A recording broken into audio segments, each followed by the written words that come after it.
If you grew up on late-night soul radio, this list is about to time travel you straight back to 1972, the year R&B had perfect one-time magic. These aren't just old songs. These are the records that hit once, hit hard, and then lived in our hearts forever. And wait, one of these one-hit wonders quietly changed music worldwide. You've heard its echo in hip-hop, pop, even club records, whether you know it or not. So let's count them down. 12 R&B soul one-hit wonders of 1972. We'll never forget, starting at number 12.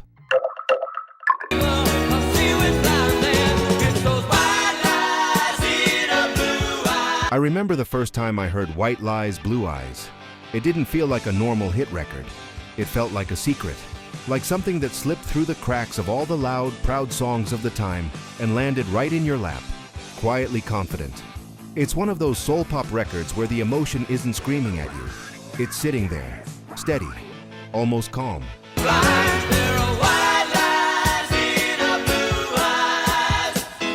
But the message is not calm at all, because when you put White Lies next to Blue Eyes, you already know what kind of story this is. It's romantic trouble with a pretty face. The kind of trouble you fall for because it looks harmless. And that's the magic of this song. It's smooth enough to sound like a love song, but uneasy enough to sound like a warning.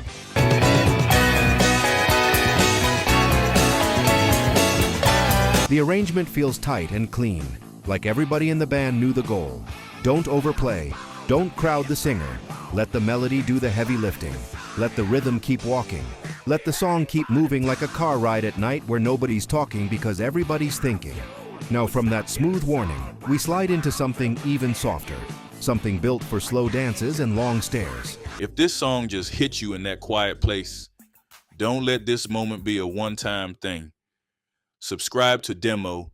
We're building a home for real R&B and soul. The kind that heals, the kind that tells the truth.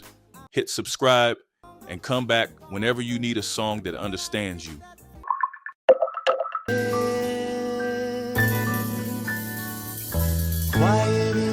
Precious and Few is the kind of song that makes time slow down.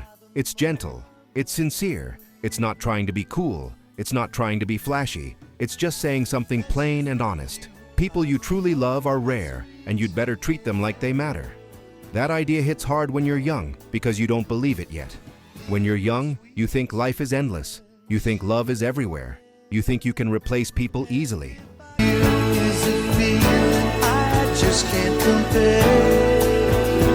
Then you grow up a little, and you realize this song was telling the truth the whole time. In 1972, a song like this had a special kind of power because it fit into real moments. This wasn't just a sit and listen record. This was a hold somebody close record, a drive home quiet record, a dance with the person you don't want to lose record.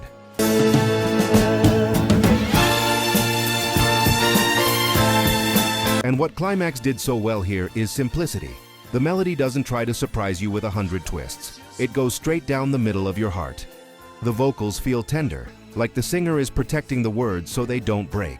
So yeah, Precious and Few is sweet, but it's also serious.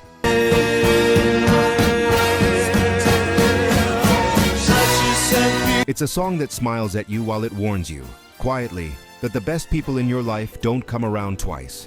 Now, let's switch the temperature a little, because the next one doesn't just warm the room. It opens the windows and lets the whole street hear it.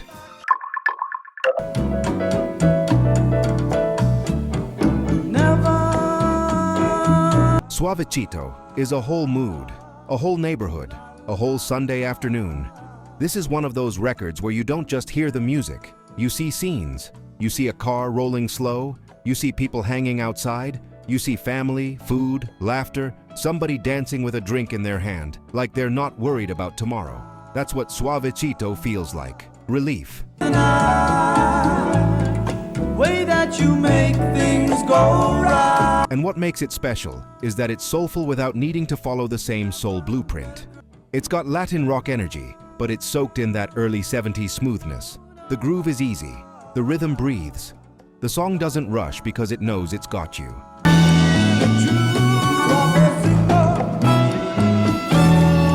When you heard it back then, it felt like a bridge. Like music was reminding everybody that good feeling doesn't need permission. It doesn't need a specific label. It doesn't need to be boxed in. It's just good. And that's a different kind of success. Not the kind that wins every award. Not the kind that dominates every headline. The kind that lasts in real life.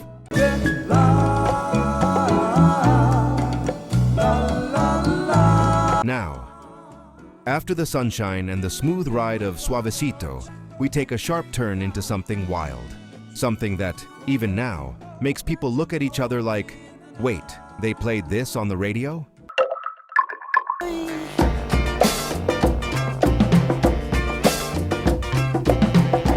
Jungle Fever is a troublemaker of a record.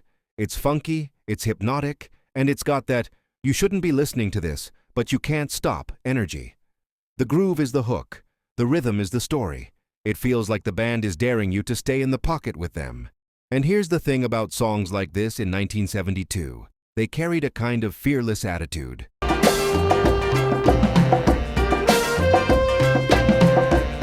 Because funk at that time was doing more than making people dance. It was pushing boundaries. It was testing what could be played, what could be said, what could be hinted at without spelling it out. And Jungle Fever is all hint. It's the kind of track that makes you laugh and blush at the same time, because it knows exactly what it's doing. It's cheeky, it's bold, it's not pretending to be polite.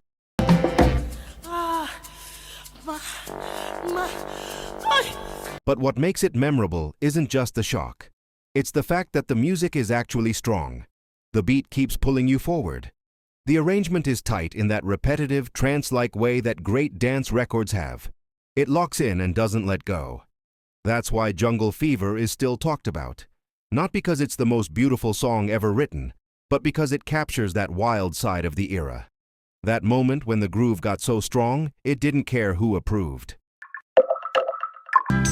Just can't seem to get ahead in life. Ooh, now. If you were around radio in 1972, you already know this feeling. You're not even trying to get emotional, you're just riding along. And then a song comes on that makes the air in the room change. I've Been Lonely for So Long does that. I lay awake ever. It's Southern soul with a clean pop shine, the kind Stax could deliver when they wanted the record to travel past the neighborhood and into the whole country. The single came out in April 1972 on Stax, written by Posey Knight and Jerry Weaver, and it climbed high enough that you couldn't call it underground anymore. Number 27 on the Hot 100 and number 8 on the R&B chart. So long, don't seem like happiness will come along. But what makes it unforgettable isn't just where it peaked. It's the way the song walks. And if we're being honest, on the one-hit wonder label, Frederick Knight wasn't a one-talent artist. He did have other chart activity, especially on the R&B side later. But this is the record that crossed over big and became the signature. This is the one that still gets played like it's a standard, because loneliness never goes out of style. Don't argue with your mother. Just shut up and listen. Now let's talk about the record that sounded like nothing else on the dial. Once You Understand wasn't built like a normal hit. It's basically a spoken word drama set to music, made by a studio project created by Lou Stallman and Bobby Susser.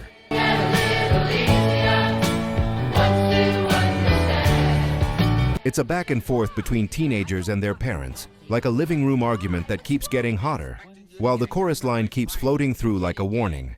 Things get a little easier. Once you understand. Where are you going now? To my friend's house. And then the ending hits you like a cold hand on the shoulder. The song ends abruptly with a police call telling the father his 17-year-old son has died from an overdose. That's why this record made people uncomfortable. Because in the early 70s, America was already tense. Hair, clothes, war, freedom, rules. Parents felt like they were losing their kids to a new world. And kids felt like parents were choking them with an old one. When I was your age, I was working. And this record takes that whole generation gap and turns it into a short film for your ears. That's why it became a one-time national shockwave. And even decades later, the track kept living in new ways. People sampled it and recontextualized it, because that ending still hits.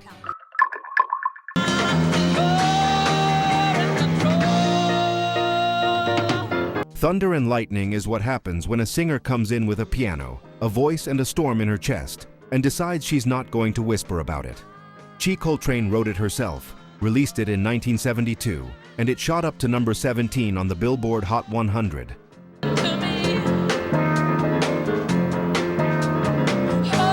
That alone tells you how strong the record was, because songs like this weren't always built for easy radio. It's emotional, it's dramatic, and it has that edge, like she's singing through clenched teeth, trying not to fall apart. And here's why this record belongs in this countdown. It's Blue-Eyed Soul by Genre Tag, but the spirit is pure soul.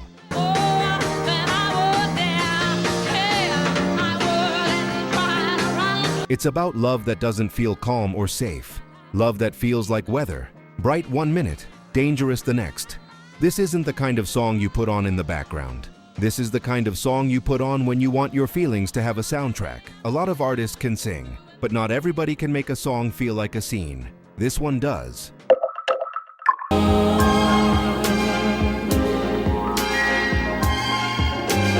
Now we're at the record that feels like a movie, but it's filmed in real life.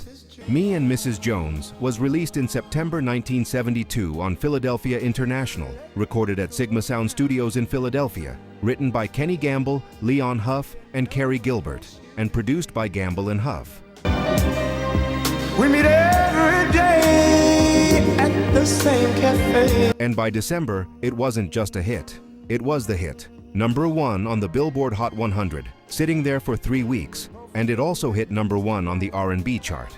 So why does it feel so different from other number 1 records? Because it doesn't brag. It doesn't celebrate the affair. It just tells the truth. Why would you play a favorite song? Two people meet in secret, every day at the same cafe, at 6:30, and they both know it's wrong, but it's much too strong to let it go now.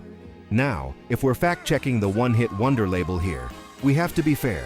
Billy Paul did have other charting songs. For example, Am I Black Enough for You, charted later, but far lower on the pop side than Mrs. Jones. Well, it's time for us. So the clean way to say it is, Me and Mrs. Jones was his one giant crossover smash, the signature record people never stopped playing. And the reason it lasts is simple. It's a grown-up story told with grown-up restraint. It doesn't scream for attention. It earns it. Did you miss me over the weekend? If you did, I'm sorry. When Love Jones came on back then, it felt like somebody dimmed the lights without asking.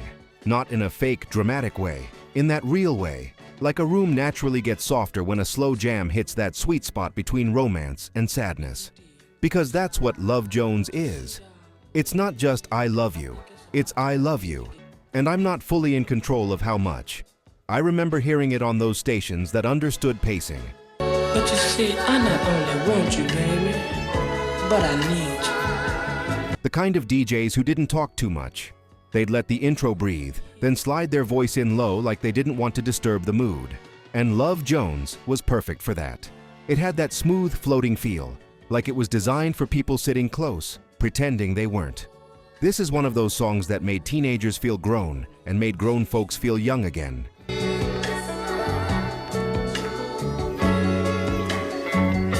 Because it's got that first real love glow, but it also has that don't play with my heart seriousness underneath. And that's why it's number 4.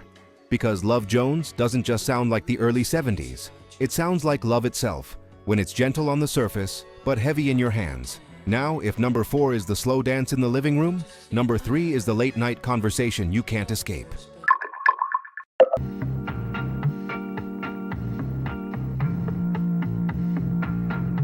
This record felt like somebody walked into the studio with a tired heart and decided not to decorate the truth. Why Can't We Live Together is one of the most stripped-down soul hits of that era. And that's the first reason it punches so hard. It doesn't hide behind a big band. It doesn't hide behind layers. It's basically a man, a simple groove, and a question that still hurts today. Why can't we live together? Tell me why. I remember how different it sounded on the radio. Because in a time where songs could be full of strings, horns, backing vocals, big productions, this one was like a bare room with one light on. That repeating keyboard line, that steady rhythm. It felt hypnotic. Like the song was saying, stay here, don't look away. No more war. All we want is some peace in this world. And then Timmy starts singing, and it's not flashy. It's not about showing off. It's about reaching you. And for me, it also represents a certain kind of soul courage. The courage to keep the music simple so the truth can be loud. No matter what color, you are still my brother. Now, from that big world-sized question, we drop into something more personal, more intimate, more brutal in a quiet way. Because number 2 is about heartbreak that doesn't explode. It just sits there and won't move. Come over you, leaving me, oh baby. Leaving Me is one of those songs that sounds like a goodbye you didn't get to argue with. Not the dramatic kind where someone throws a suitcase and slams the door. This is the kind where you see it coming, you feel it coming, you try to stop it, and it happens anyway. And after it happens, you're left with that empty room feeling that's louder than any fight. Can't be. You don't know what you're telling me. Don't know. That's what the Independents captured here, that slow, sinking heartbreak. I remember hearing this one in spaces where people didn't even announce it. Somebody would just put it on. A DJ would slide it into a set. A cousin would play it while cleaning the house. And it would take over the whole atmosphere like perfume. That's why it's number 2. If you love me one day, I'll be through. Because it's heartbreak that doesn't age. And now, we're at number 1. And I'm telling you, this isn't just a song. This is a cultural spark.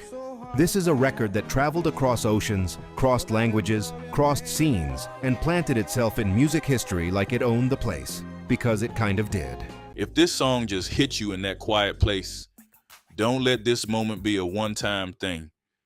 Subscribe to Demo.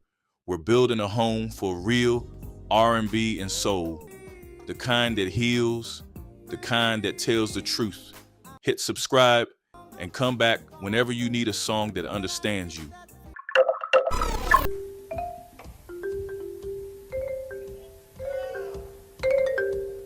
I'll never forget what it felt like the first time Soul Makossa really hit my ears. Not just as background noise, but as a full experience. It didn't sound like the radio I was used to. It sounded like the radio opened a door to another world. The groove is deep. It's got funk in its bones, but it's also got something older inside it. Something global, something ancestral, something that feels like a city at night where music is coming from every block.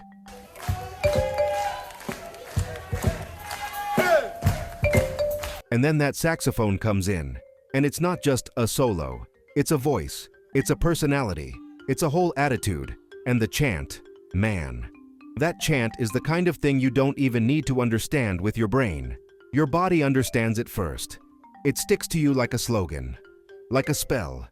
You find yourself saying it without planning to.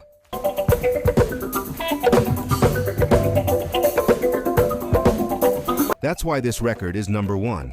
And that's why, even if someone doesn't know Manu Dibango's name right away, they know the impact. They've heard the echoes. They've felt the influence. That's the highest kind of win. The journey doesn't end here. R&B soul lovers, watch this next.